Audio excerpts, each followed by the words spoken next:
Solitude is the homeland of the strong, and silence is their prayer. I know no better way to gauge someone's mental health than to see how they deal with solitude. If you are not able to spend a day without going on your phone, without hanging out with somebody, without having some trivial, meaningless conversation, if you are not able to not be by yourself, but be with yourself, then I think this is truly a weakness. And you are truly missing out on a divine element of life and on hearing the divine voice of your soul and figuring out your vocation and the thing that you really want to strive for. And silence is the prayer of the strong. I mean, personally, I do my best thinking in complete silence or lack of consistent noise. When you cannot gauge, when there is a noise that comes at an interval that is not in a pattern, your brain spends too much time thinking about it. And this is why when I do my best work, I like to be outside and listen to the birds and hear the wind and all that. But there's just too much external noise.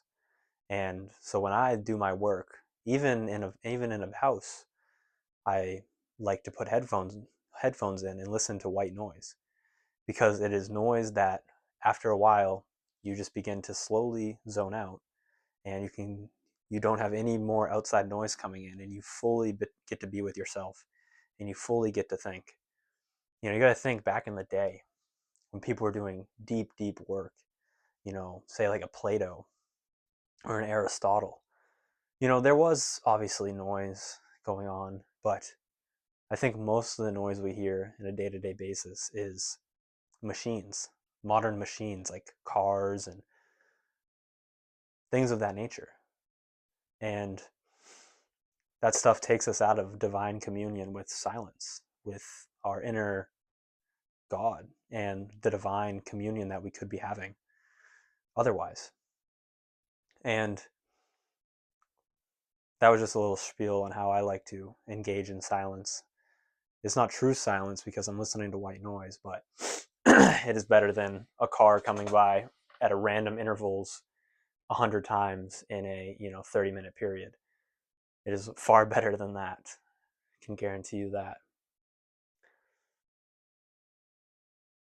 But my main point I wanted to make in this video is that we need to make time for solitude. We need to make time for silence. And if we want to do good, deep work towards our vocation, this is what we must do. And we must find the times best able to do that. Now, in the past, I was working second shift, and I would have a lot of downtime at work at times.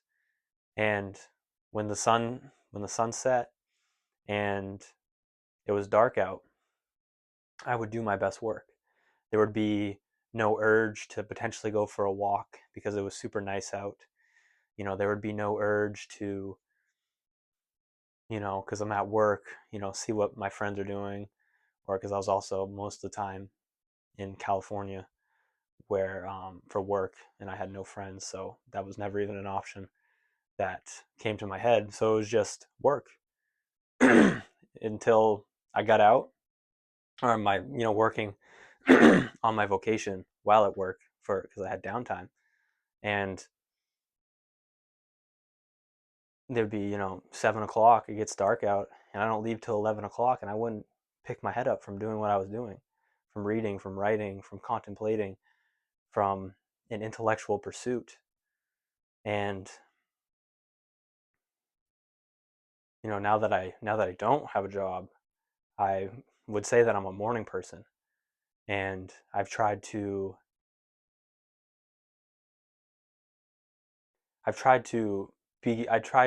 wake up earlier, but in doing so I've realized that I've missed out on a divine element that the night offers you. There's much silence in the night. There is much focus to be had at night. There is beauty in the night, and I think from going on forward, I won't be so obsessed with getting up at 5:30 in the morning to beat the sun, but morely I'll be, if I'm in a deep work, if I'm really focused in the zone, who cares if you stay up till 11 or even midnight? That's just deep work that you would have been doing the next day anyways. And even then, it's easier to do the work today when you're in the zone than pick a time tomorrow where things may come up, or I'm honestly, I'd love the morning, but I wake up very slowly, so I don't really do good deep work in the morning anyways. It's in the afternoon or at night, and I realize that I've been neglecting a vital time for me and my communion with the divine at night. But the main point is that we need to cultivate time for solitude and cultivate time for our vocation. And if you don't know what your vocation is, solitude is how you find it out. I just read a quote the quote from this, for the title of the video comes to us from The Intellectual Life, the book I am currently reading. And there was also a line that said, "Whenever I go among men, I always feel like less of a man." And I find that so true. When I commune with the divine, or when I go in with the crowd, I find that I lose something. I become more of a I get into more of the crowd mindset, the crowd consciousness, instead of my own individual consciousness, having deep, profound insights, having what I believe important contemplations on matters of utmost importance. And I do truly enjoy making these videos and trying to become smarter and wiser and more intellectual. And I think we all should spend immense time in that pursuit. And that's what we should be doing instead of engaging in trivial conversations that us and the other one don't even want to have. In just wasting time watching brain rot television, scrolling on social media, all these things take away from our solitude. And not even solely for the fact that while we are doing them, we are not in true solitude. But I notice when I engage in those things, my solitude is less fruitful. When I spend a day, you know, because I go through, sometimes I go to the gym and I'll listen to music. Sometimes I'll listen to a podcast. Sometimes I'll just listen to white noise like I do when I read and write. And I'll just contemplate the things that I've been reading and writing and focusing on a good workout like always. And I find when I do that, even that or a podcast, never music, but that or a podcast, when I come into solitude, it's like it was a good prep. I'm almost more ready for it. My brain's almost more engaged with my soul, and I'm having better thoughts, and I'm being able to read more complex things more easily, and it feels like digesting it better. But when we spend our time, or when I spend my time listening to listening to music, or I don't have social media, but I I was struggling with it a little bit recently, and re-downloading it to be like, oh, maybe I can fix it. Maybe I can shoe it in nowadays because I have more time. But I realized that it's not just a pursuit that takes up 15 minutes a day. It's you see something that it messes up your focus, it messes up your attention. You're thinking about trivial things, and when you're doing that stuff, you're not thinking about good things. You're not improving your focus and your attention span. So that's another thing too. When 15 minutes in one place may be far more than 15 minutes because of what you are doing and how it'll affect you later in the day, how it could affect your energy, your mood, your focus, your dopamine. Just because it's only 15 minutes while you are doing it in space and time doesn't mean that it's not going to affect your 24-hour period in space and time. And I think that's obvious, but I think we so often don't think like that. And we think that this, oh, just playing, one game, or just watching one video, or just scrolling for an hour, it doesn't take up my whole day, but it can in a sense, and it does affect your whole day. And it and if you're trying to do deep, hard work, if you're trying to give time to a vocation, you need to say no to these things. You need to say no to trivial small talk.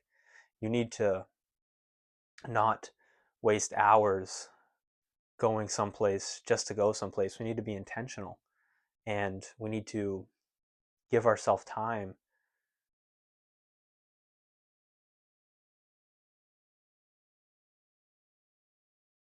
to commune with our divine self. And I think solitude and silence offer this. And if you're not able, if solitude, you don't like solitude, I personally believe that that is a weakness. I personally think there's things you need to work on, because I never like to say I'm going somewhere by myself. I never like to think I'm doing something by myself. I always think I'm doing something with myself, because you truly are, wherever you go, there you are. I think we think it's I think it's not fruitful to think of you doing something alone, because you're always with yourself. And if you don't want to be with yourself, that is a bad sign, because you have to spend your whole life with yourself.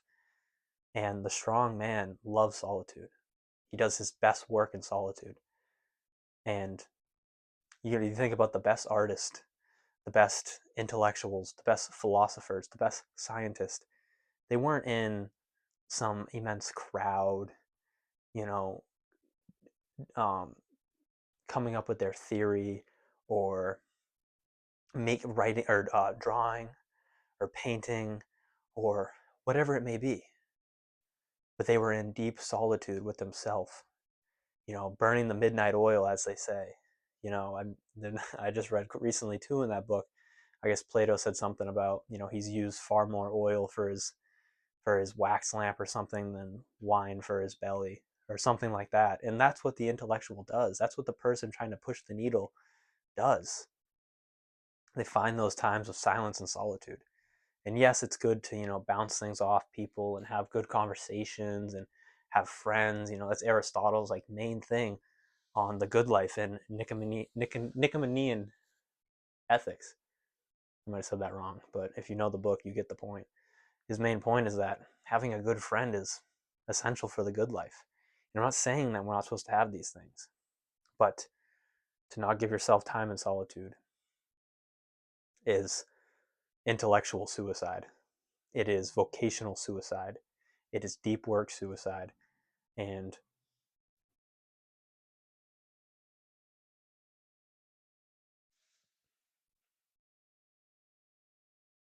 I don't think you can do anything great with your life if you don't give yourself long periods of solitude. If you don't say no to trivial activities because you're trying to do something in service to something bigger. And if you truly don't find if you don't find yourself at home in solitude, and if silence doesn't feel like prayer, silence is the sweetest noise to the strong man, to the intellectual, to the person with a strong vocation, with a strong sense of purpose, because in those moments, they are able to completely devote themselves to their work, to their philosophy, to their practice. And if those things you fear, if those things that you avoid at all costs, then, I heard once, the um, the answers you're seeking are in the silence you're avoiding. And if you're avoiding silence and you're seeking answers, you get the point.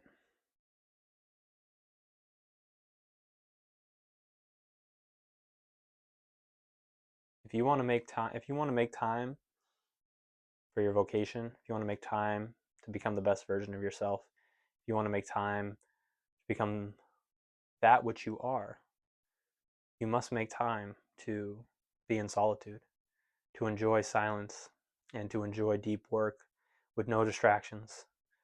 You know, in this day and age, a cell phone is obviously always at our hip, or could potentially be always at our hip.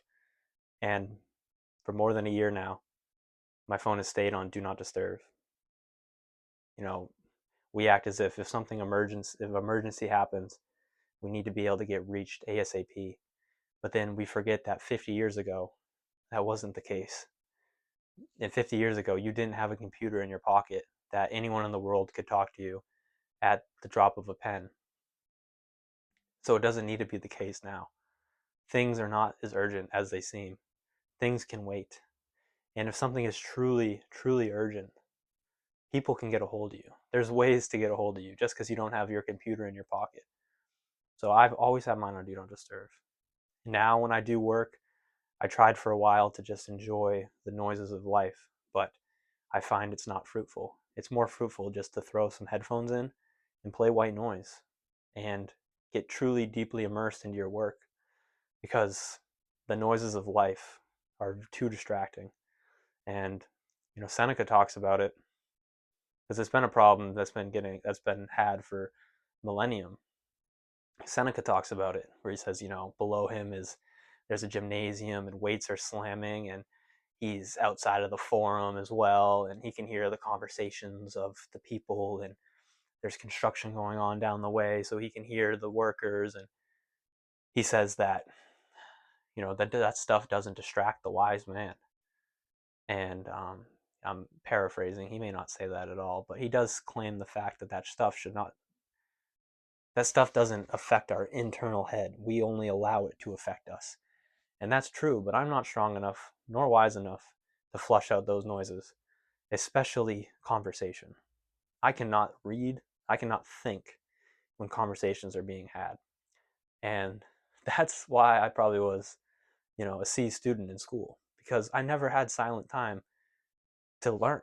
I didn't do homework, and in class there was someone always talking, more than the teacher. It was always never just silence to focus. And if you find yourself in that boat,